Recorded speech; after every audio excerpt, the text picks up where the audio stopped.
I'm Danny, and I never thought my wedding day would feel like a punch to the gut. Here I am, stuffed into a lacy gown that's squeezing my ribs, my swollen belly, making it hard to breathe. I'm carrying twins, and every kick from them reminds me of the life I'm fighting for. The grand ballroom in Atlanta's fanciest hotel sparkles around me, crystal chandeliers, gold-trimmed tables, and guests in designer suits sipping champagne. But I feel like an outsider, a girl from a Georgia group home who somehow stumbled into this glittering world. The music's lively, the dance floor's packed, but I'm just sitting at the head table, watching it all like a movie I don't belong in. My husband, Isaac, is at the next table, laughing a little too loud, his glass of whiskey never empty. His mother, Gianna, is holding court with her high society friends, her laughter sharp and grating, like nails on a chalkboard. My legs ache, my back's screaming, and these babies won't stop squirming. I feel like a balloon about to pop, and not just from the pregnancy. This wedding wasn't supposed to be like this. Isaac and I begged his family to let us marry before my belly started showing, but Gianna always had an excuse. Venue issues, her schedule, anything to drag it out. Now here I am, 7 months pregnant, feeling like a spectacle for everyone to gawk at. I need a break, so I wobble toward the restroom, dragging the long train of my dress. As I pass a cluster of Gianna's friends, her voice cuts through the chatter, clear as a bell. "Oh, Cynthia, it's a disaster," she says, her tone dripping with disdain. "Isaac's lost his mind, marrying this foster girl. And twins? We don't even know if they're his. She's clever, I'll give her that, probably saw her chance to snag a rich boy and took it. Why else would she trap him like this?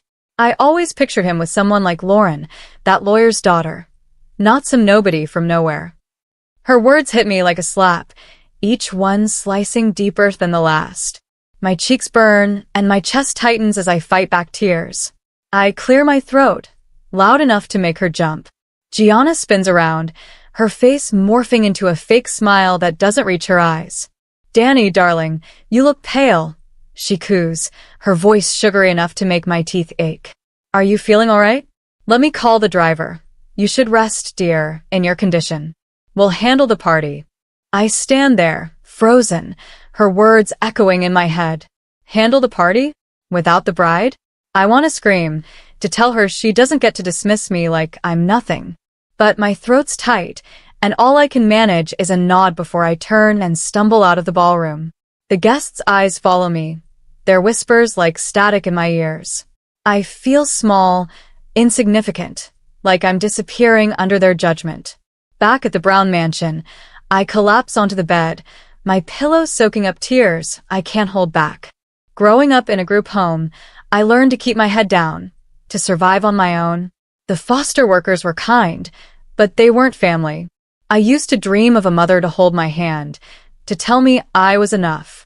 Now, married to a man whose mother despises me, that old ache is back, sharper than ever. I think of the nurses at the group home, their gentle voices guiding me through fevers and nightmares. I wish one of them were here now, telling me how to navigate this mess. Isaac stumbles in at dawn, reeking of whiskey and some floral perfume that isn't mine. He doesn't even make it to the bed, just collapses on the floor, still in his tux. His snores fill the room, and I feel a wave of nausea that's got nothing to do with the twins. This isn't the love I dreamed of, not the life I wanted. I place a hand on my belly, feeling a tiny kick. "We'll be okay," I whisper, more to myself than to them. I've survived alone before, and I'll do it again for them. I'm going to be the mother I never had, no matter what it takes. I grew up in a group home on the outskirts of Atlanta, a place where dreams were as scarce as new shoes. My earliest memory is a social worker's voice, soft but firm, telling me to stop crying as she left me at the home's doorstep. I was 5, clutching a tattered stuffed bunny, not understanding why I was there. Life in the home wasn't cruel, but it was empty, routine meals, shared bunk beds, and teachers who cared but never stayed long. I kept quiet, did my schoolwork, and dreamed of becoming a nurse, of helping people the way a few kind foster workers had helped me. After high school, I got a small scholarship and a rundown apartment in the city. It wasn't much, but it was mine, and I was on my way to making something of myself. That's where I met Isaac in a nursing school lecture hall. He was all charm and easy smiles, his dark eyes sparkling like he knew a secret I didn't. He came from Atlanta's elite, his family's real estate empire a world away from my hand-me-down life. But he didn't care about that, or so I thought.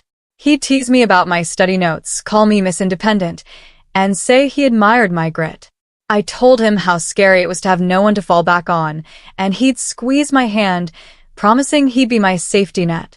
I fell hard, believing I'd found my happy ending.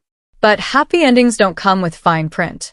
A few months into dating, I started feeling off, tired, emotional, my body betraying me. When the pregnancy test showed 3 lines, my world tilted. Twins. We weren't ready. Not for one baby, let alone 2.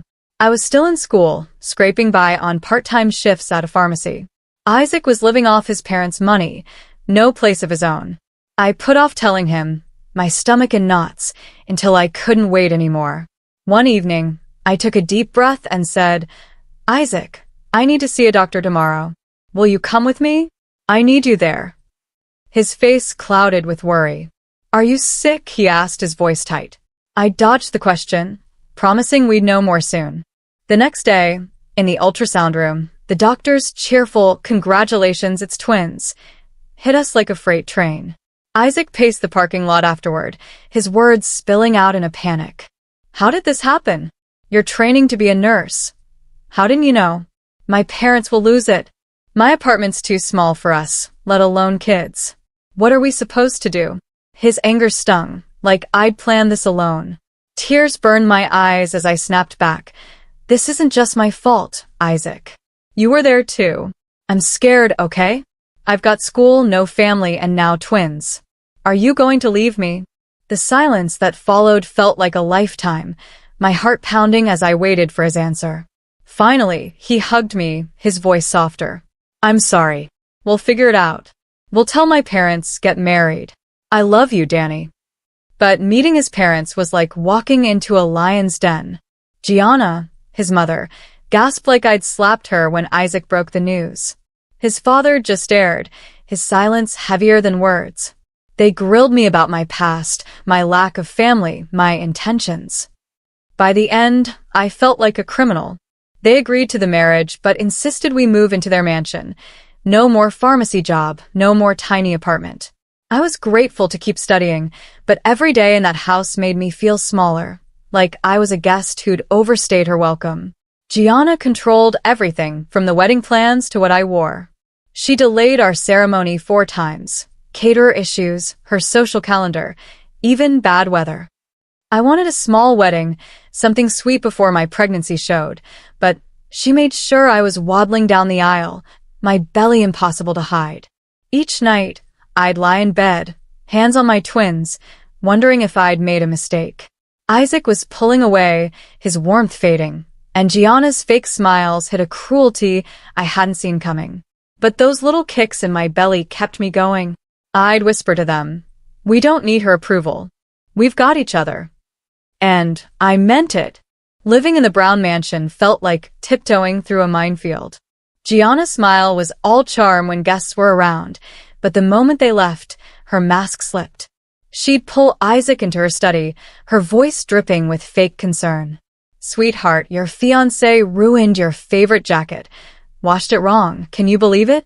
And she's been lounging around like she owns the place. Are you sure about her, Isaac? She's got no family, no money, and now twins?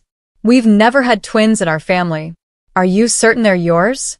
Her words cut like glass, and I'd overhear them from the hallway, my heart sinking lower each time. Isaac would mumble a defense, saying he loved me, but his voice lacked conviction. I could feel him slipping away, his eyes avoiding mine at dinner. The wedding had been a hollow show, and now, with my due date looming, I felt like a stranger in my own marriage. I'd lie awake, my hands cradling my belly, whispering to my twins, we'll be okay, even if it's just us. Then Isaac dropped a bombshell. He was leaving for a 5-week business trip to close a deal for his family's company. I begged him to stay. Twins often come early, and I was terrified of complications, of needing a C-section, of being alone. "I'm struggling, Isaac," I said, tears streaming down my face. "Your mom hates me, your dad barely speaks, and I'm scared. What if something happens?" He brushed me off, his voice sharp. "Stop worrying, Danny. You've got a month left. My parents will take you to the hospital if anything happens. I'm doing this for us, for my career." His words felt like a betrayal, cold and final. I watched him pack, my heart breaking as he walked out the door, without looking back. That night, the loneliness was suffocating. I had no family, no friends close enough to lean on. The mansion felt like a gilded cage, Gianna's icy presence a constant reminder that I didn't belong. A few weeks later, pain ripped through my abdomen, sharp and relentless. I stumbled to Gianna's room, barely able to speak. "Please, I need help," I gasped, clutching my belly. Her eyes narrowed, her voice dripping with annoyance. "Stop making a scene, Danny. You're not in labor yet. Why are you always so dramatic?" But as the pain worsened, she finally called an ambulance, muttering, "Be a woman, not a child." In the hospital, hooked to IVs and monitors, I felt more alone than ever. The doctor said I was in preterm labor and needed to stay until the birth to keep the twins safe. I tried calling Isaac, but his phone was off. Gianna didn't answer either. Panic clawed at me. Had they planned this? Was I truly on my own? The beeping monitors were my only company, each sound a reminder of the fight ahead. I thought of the girls I'd known in foster care, so many left alone in moments like this. I refused to be one of them. A nurse's aide named Tara became my lifeline. She'd check on me, her warm smile a stark contrast to Gianna's coldness. "You're stronger than you know," she'd say, sneaking me an extra blanket or a kind word. Her own life as a single mom made her understand my fear, and she promised to stay by my side. As I lay there, feeling my twins move, I made a vow. I'd fight for them, no matter how alone I felt. This wasn't the life I'd dreamed of, but it was mine, and I wouldn't let it break me. The hospital room was cold, but my twins, my beautiful boy and girl, were warm in my arms. Giving birth without Isaac by my side broke something in me, but holding them stitched it back together. Tara, the nurse's aide, was my rock, her gentle encouragement pulling me through the pain. But when she came back one evening, her face pale, I knew something was wrong. "Danny," she said softly, "I saw Isaac. He was leaving the mansion with another woman. I tried to give him a note from you, but he tore it up, said he didn't know anyone named Danny." The words hit like a sledgehammer. My husband, the man who'd promised forever, had erased me. Tears burned my eyes, but as I looked at my twins, their tiny faces so trusting, I knew I couldn't fall apart. "We don't need him," I whispered to them, my voice shaky but firm. "We've got each other." Tara and her brother, Marcus, stepped up in ways I never expected. Marcus, a veteran with a limp from a military accident, brought me diapers and formula, his quiet kindness a balm to my broken heart. One day, a man named Henry showed up at my hospital room. He was a big-shot Atlanta entrepreneur, but his eyes were kind. He explained he'd seen me on a local news story about new mothers, recognized Marcus from a time he'd saved his son from a car accident, and wanted to help. He offered Marcus a job at his company and handed me a brand new stroller, sleek and sturdy, something I could never have afforded. I cried, not from sadness, but from gratitude. For the first time in weeks, I felt a flicker of hope. Henry's generosity, Marcus's support, and Tara's friendship were lifelines I hadn't expected. When I was discharged, Marcus was there, his warm hug steadying me as we faced a TV crew wanting a heartwarming story. I forced a smile, but inside, I was reeling. How was I going to raise twins in my tiny apartment with no crib, no savings, no Isaac? Back home, the reality hit hard. The twins' cries echoed off the bare walls, and I burned dinner more times than I could count. But every time I felt like giving up, I'd look at their faces and feel a fire inside me. I was angry at Isaac, at Gianna, at the world that judged me for where I came from. "We'll make it," I vowed, my voice fierce. We don't need the Browns. We'll build our own life. With Marcus's help, I applied for city housing and got approved for a bigger apartment. I went back to nursing school, juggling night feedings and study sessions. Marcus was there through it all, dropping off groceries or fixing a leaky faucet, his steady presence making me feel less alone. Slowly, the pain of Isaac's betrayal started to fade, replaced by a growing sense of purpose. I was going to be a nurse, a mother, a woman who didn't need anyone's approval. My twins deserved that, and so did I. Just when I thought I'd found my footing, Gianna came roaring back into my life. She filed for custody of my twins, claiming they were Isaac's and I was unfit. Standing in that Atlanta courtroom, I felt like I was fighting for my soul. "These are my children," I told the judge, my voice steady despite the storm inside. "Isaac abandoned us." Gianna called them strangers. "They have no claim to my babies." Gianna's shrill accusations that I was lying, keeping the twins from their real family, bounced off me. I was done being small. The lawyer Marcus hired was a shark, tearing apart Gianna's case. When the judge ruled in my favor, I felt like I could breathe again. But as Isaac grabbed my arm outside the courtroom, begging for forgiveness, I saw him for what he was, a man too weak to stand up to his mother. "You'll never forget me," he said, his eyes desperate. I shook him off, my voice cold. "Maybe not, Isaac, but I've already forgotten you. Thank you, though. Your betrayal led me to people who showed me what real love looks like." I walked away, my heart lighter, the sun warm on my face. But Gianna wasn't done. Her family's real estate empire was crumbling, and Isaac's gambling debts had piled up. In a twisted act of revenge, she tipped off some criminals about my twins, suggesting they kidnap them to settle Isaac's debts. One afternoon at a park, I turned away for a moment, and they were gone, snatched by men in hoodies, the screech of tires echoing in my ears. I collapsed, screaming, my world unraveling. The police came, but it was Marcus who held me together, promising we'd find them. I refused to sit still. Against Marcus's protests, I left the hospital, my heart pounding with a mother's desperation. "I'll tear the world apart to find them," I told him, my voice fierce. We drove through rural Georgia, showing pictures of my twins to anyone who'd listen. As night fell, a forest ranger named Lucas pointed us to a swamp hideout. My heart raced as we approached, a faint light flickering in a cabin window. A gunshot rang out, and I froze, terror gripping me. But Lucas subdued a man inside, and there were my babies, scared but unharmed. The man wasn't the kidnapper. He'd rescued my twins from the real criminals, hiding them to keep them safe. He led the police to the culprits, and evidence pointed straight to Gianna. She was sent to a mental institution, her empire in ruins, Isaac's life swallowed by debt and addiction. I held my twins tighter that night, their warmth chasing away the lingering fear. "We're safe now," I whispered, tears falling. "I'll never let you go." Life moved forward, and so did we. Marcus became family, his quiet strength a constant in our lives. Lucas, the ranger, joined us too, his own pain softening as he taught my twins to fish and laugh. Henry kept in touch, his support a reminder of the kindness that saved us.